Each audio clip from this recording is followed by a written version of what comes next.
همین شکریده چشم بیرون نشید است میبردونش در عثمان بعد میگه میدام میشوه بری نکیده دوزخ برد بیدش ولی ما هیچ حساب کردگی نیستی ولی او زبان گویا و او قلبی مولامول محبت او دست پای گیرا که بهترین اکسکواتری جهان عملیات دست انسان کردن نمیتونه یک انگشت انسان عطا کردن نمیتونه ولی ما یه حساب کتاب نکردیم او گوشای زیبا و 366 رنگ پیوندی سالی من گریه میکنم پروردگار عفو خدایا عفو کن من میگه ای بنده وقتی در میان هم مردم فاسق همین محبت عبادت در قلبی تو کی جو کرد میگه خدایا تو میگه کشتی غرق شید اوخی صدها مریض مردن تو آوازی را نمیتونی ای خونه آباد ترا کی نجات داد پروردگار تو گفت اوخی در میان یک بحر اقیانوس شور در همین 100 متر خرسنگ آب شیرین در بین بعد شد کی جوری کرد پروردگار تو و ای خونه آباد گفت کدام درخت هر روز میوه میته اوخی این میوه ها موسمی هست یک سیزن میبنده و گفت تا سیزن دیگر هم تقاقه هر روز او انو را در او درخت کی میپزاند پروردگار تو اوخی همه را که من کرده باشم تو چی دعوا داری وقتی گفتم به فضل بدرو دیگر گردانی نکرد و خدا قسم و این تعود نعمت الله فلا تحصوه اگر نعمت های پروردگار را شماره کنیم هیچ وقت به حسابش نمیرسیم تو آخر هیچ وقت حساب کتاب کردن نمیتونیم و شکر گذاری این نعمت کنیم آخر پروردگاری بزرگ و مهربانه که ماشاءالله در حدیث قدسی آمده است پیغمبر صلی الله علیه و سلم از نام الله عزوجلال حدیث بیان میکنه که من از پروردگار شنیدم که حضرت همین فرمود حضرت خداوند میگه انا عند ظن عبدی بی و انا معه اذا ذکرنی این حدیث متفق علیه حدیث قدسیه که بخاری و مسلم در صحیحین آوردیانش میگه که همین بنده هر وقتی که در فکر من است در گمان من در فکر من میغلطه من در نزد شم و نحن اقرب الیه من حبل الورید در سوره قاف خداوند میگه ما با بنده از همین رگ گردنش نزدیکتریم هر وقتی که ذکر من میکنه بنده من میگه در حالش هستم در مشاهدهش هستم نگاهش دارم چیکار میکنه گوشش کرده استم فإن ذكرني في نفسه ذكرته في نفسي اگر همین بنده مرا در دلش ذکر کنه در خدمت ذکر کنه منم در خدمت یادی همین بنده را میکنم ذکری همین بنده را میکنم محبت یا طرفان همیشه بچو محبت دو طرف داره یا دست نداره تو دست نباشه آواز نمیبروید وقتی تو الله دوست داشتی با یقین بدون که خدا را تو دوست میداره و این ذکرنی فی ملئ ذکرته فی ملئ خیر منهم اگر همون بنده مرا میگه در یک مجموعه در یک جماعت در یک محفل مثل محفل خیر امروزه ما اگر یاد کنه من یادی او بنده را در پیش ملائکه به قرب که از اونا خیلی بهتر و خوبتر است میکنم وقتی که بنده خدا را یاد میکرده است الله عزوجلال در میان ملائکه ها میگفته است که ای ملائکه ها دیده شما میگفته که در روی زمین آدم خلق نکه انسان خلق نکه که خونی به ناحق میریزن فساد پهن میکنن این بنده مرا ببینه دنیا همه شیرینی داره لذت داره و خاطر من شده از تنعم دنیا روم توبه روزه در تلویزیون کینوی خوب رفته است یا فوتبال رفته است میگه ساعتی نماز که هست ای باری همه میگذره و میاد سر در سجده میگذره لق گپ دنیا بسیار است اگر که گپ زنی تمام عمر کفایه نمیکنه اما بنده سعی میکنه که وقتی خودش با ذکر یاد من بگذرونه دیده که این بنده چقدر قدر منزله داره در پیش من همین خداوند یادت میکرده است همون خیلی ذکرت میکرده است این محفلای خیر با خدا قسم نتیجه های بزرگ دارن بعد در دوام حضرت خداوندی گفته است و این تقرب الی عبدی بشبر تقربت الیه ذراعا اگر همین بنده با سوی من همین یک نزدیک شود همین یک وجه قربت بجوید من میگه یک ذراع یک گز با سوی اون نزدیک میشم و این تقرب الی ذراعا تقربت الیه باعا اگر یک ذراع یک گز بیاید پیش گز لوکت من میگه یک قلاچ به بنده نزدیک میشم و این آتانی یمشی آتیته هرولتا اگر بنده میگه با سوی من حرکت کنه اینمی اوستا رحمتی من عطای من بخششی من با سوی بنده شتابان میروند دویده میروند میگه آغوشش میگیرن الله اکبر این که الله بزرگ داریم افسوس صد افسوس که هنوزم به قدر نعمتاش نمیرسیم هنوز هم شکرانش به طریقی باید شاید انجام نمیده خدا رحمت کنه حضرت شیخ سعدی را، میگه مغ در بروی از جهان بسته بود، به تیر و به خدمت کمر بسته بود. یک بود پرست همین تمام عمر همین خدمتی هم بته میکرده است. ای همین دنیا هم رو تفتگی و دور و نداشت در هم بد صرف میکرده، خدمتی بته میکرده.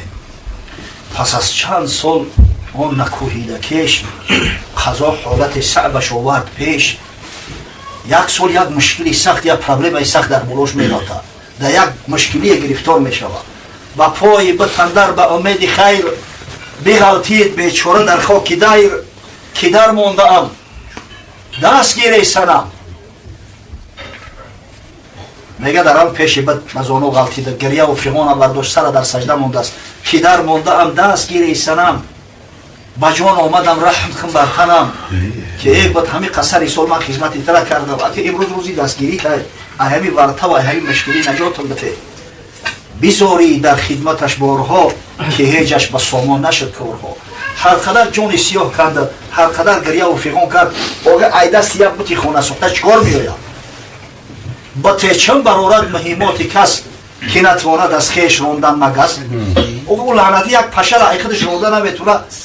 پشه و مگس ها میاد در بالای سرش میشینن و میرینن، از دست او چکار میآید آخیر؟ بعد گیزله میشود. برا شفت که ای پایبند زلال با باطل پرستیدم از چند سال، محاله که در پیش دارم برار وگر نبخواهم زی پرستیدار. یه روز گیزله شید، ای خونه سوخته گفت من دار و ندار من در تو صرف کردم، فقط در خدمتی تو هستم، همین هم مشکلی برای که حل نکنی او کسافت ای تو چی فایده و منفعت ای؟ اگر مشکل حل نکنی با همین پروردگار مسلمانان مراجعت بکنم. هنوز از بطال در رویش بخواب که کامش برآورد یزدانی پاک. ولی ای جوش نخسته، ولی خودخوی زانو پیشونیش خوزه نکرده است که الله ذوالجلال و الاکرام همون از میگه مشکلش حل کرده. همسایگیش در یک مردی صالح زندگی میکرده، یک عابد پروردگار، حقایق شناس در آن خیره شد، سری وقت صوفی بر او تیره شد که سرگشته دونی من تعریف فکر داریم که هم یک کسافت های این بدبخت نماز خدا را نمیخونه، روزه را نمیگیره، بخاری تو را ایقا نعمت براش داده است، ایقا فرزند داره، ایقا مال و حال داره، وظیفه و منصب داره. همین تعجیب هم زمانه پیش هم بدوخی فرو رفته خاطر به این مشکلش که آواز آمد به گوش دلش. در همین فکر رو تور بود که ناخواست میگه یک صدای شنید، صدای یک عاطفی را که پیش صنم پیری ناقص عقل بس گفت قولش نیامد قبول، گر از درگاهی ما شود نیز رد، پس آنگه چی فرق از صنم تا صمد. صدا اومد که پروردگار گفت که همین کسافت بنده من ای، اونا در پیش بد سجده داره و اخی بدبخت من خلق کرده گیم، این بنده ما های در پیش یک بد گریه کرده، ناله کرده، خچه در خاک شکیده، اخی نامی من گرفت. اگر به شرط که من هم که ردش نکنم مشکلش آسان نکنم، بین من و بین همو صنم بین همو چی با فرق باقی بمونم. فهذا میگه دیلم در صمد باید دوست بست که عاجزترن از صنم هر کی هست. همین دل بر صمد ببند، تکیه به الله ذوالجلال بکن، هر چی طلب داری از پروردگار طلب کن، شکرانه نعمت خدا را به جا بیار. خداوند هرگز تنهات نمیگذاره، هرگز نمیگذاره که خار شای. سعادت و بخت اقبال دنیا و آخرت برات نصیب روزی میگن. یکی از همون نعمت های بزرگ الله ذوالجلال همین است که انسانو را نر و مادر خلق کرده است. ببینید و اگر همین نر باشه و مادرش نباشه زندگی به همین شیرینیاش در چشمش چی نیست، هیچی.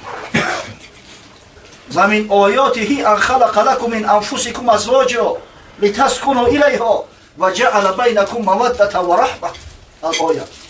الله ذوالجلال میگه یکی از همون نشانه ها و اعجاز خداوند عطای پروردگار نسبت شما مردایی است که از جنس خودتون برای شما را زنها خلق کرده است، از شما صاحب جمالتر و زیباتر، تا که در نزدش آرام بگیره، آرامش قلب پیدا کنه و در میان شما و همون زنها تو محبت و مودت رحمت برقرار کرده است که هنوز وقتی که جوان است حسن جمال داره، محبت داری، دوستش میداری. آخه زنه که گربوشکن باشه، زنه که مستوره باشه، نمازخوان باشه، چه خیلی دوستش نمیداری؟ چه مستور باشد زن خوب روی ба дидори ӯ дар беҳишт аст шуй. аммо вақте ки 30 сол ба ҷое мераса, кампирака дандонакош мереза, агар чанде мерай протез шамти мекунӣ, дига ӯ дандонои пешина нестай, рӯҳо ожанг мебанда. худои таоло бубине ки байни ҳамун мусафеда кампирак ям маҳаббати раҷо кардааст, раҳмат. дига ӯ маҳаббати ишқ нестай, ишқи шаҳвонӣ нестай, аммо чунон раҳматеро дар байни шу васф кардааст ки мусафед асо дар дасташ медурояв, ҳама фарзандоу навероҳо дар ҳавли бозӣ доранд, ман мегӯям ки очатон ку. ҳамин ҳамун нишонаи раҳмати парвардигор аст. охир ба қадри неъмати парвардигор расонат расинам накун. худо баракату табобои шариф ҷонам шаҳбача чиро дорам? Хуршедҷон дар тӯи никоҳии фарзандаш Хуршедҷон артист наовардааст, иҷа консерт буд. домлаҳоро даъват кардааст, қориҳоро даъват кардааст ки тӯю маҳфил суннатӣ баргузорад, ки ҳам мардум нону таом тановул кунанд, ғизои ҷисмонӣ бигиранд ва ҳам дар баробари ин гӯш ба андозанду панду насиҳат бишнаванд, ғизои рӯҳонӣ ҳосил кунанд. иншоалло соле ки накуст аз баҳораш пайдост. ҳамин кори хайру хуб аз ҳамин ибтидош маълум аст. қадами аввала вақте ки шаҳбача қати арӯсаш дуруст гузоштанд, иншоалло баъдошам хуб мешавад. парвардигор байншон алфату маваддату муҳаббати воқеӣ барқарор созад. худованд аз домонишу фарзандои хубу солиҳу олиму қорибу маҳиб ба дунё бурад. парвардигори вазар дар ин манзил, дар ин маҳфил, дар ин маҳалла, дар ин шаҳр, дар хонадони бародарое ки дар ин маҳфили хайр ширкат доранд, файзу баракоту хайроту ҳасанотша нозил бисозад. Хуршедҷони моро худованд ғайрати иқболша бозам бештар бузоргунад. фарзандои хубу солиҳаш бита ки на фақат аҳли хона бода, балки тамоми мусалмонои бидёр шукргузор бақсад ки ба номшон ифтихор дошта бошад, ба амалошо ифтихор дошта бошад. ربنا آتنا في الدنيا حسنة وفي الآخرة حسنة وقنا عذاب النار. آمين. حسنة